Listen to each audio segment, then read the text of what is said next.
Ginrehabilitate nga Haro Belfry formal na nga gin-turnover sa Iloilo City Government kag Archdiocese of Haro sang National Historical Commission of the Philippines. Estatwa ni Patrocinio Gamboa gin-inagurahan man. Inigitutukan ni John Sala.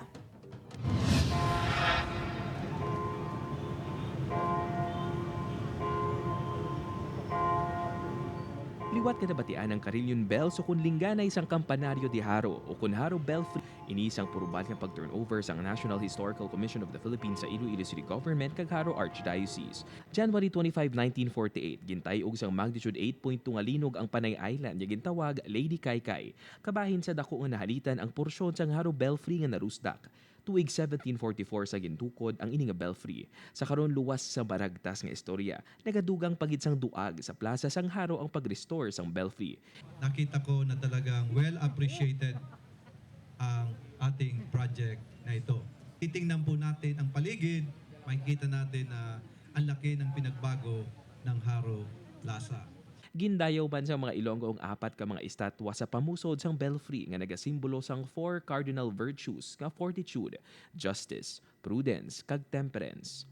Nakaprograma ang belfry nga magpatukar sa nga melodies nga mas nagadugang pa sang atraksyon. Kadungan sa aktibidad ang pag-unveil sang shrine sang baganihan nga si Patrocinio Gamboa nga tumandok sang Haro. Siya ang nagdulong sang hayahay sang pungsod nga iya ginobra padulong sa Santa Barbara. Siya man ang nagbulig sa pag-atipan sa mga napilasan nga mga soldado nga mga Pilipino sa tunggiyara batok sa mga Amerikano. Amo nay ang isa ka pinakamatahom nga proyekto sa National Historical Commission of the Philippines diri sa syudad naton. Kay we are very proud to be Ilonggos. Not proud nga hambog, kundi may pride kita.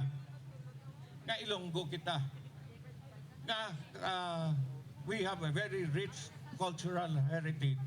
Nagtambong man sa hilikoton ang mga nabilin nga himata ni Gamboa nga nagpasalamat sa pagkilala sang mga hinimuan sang baganihan.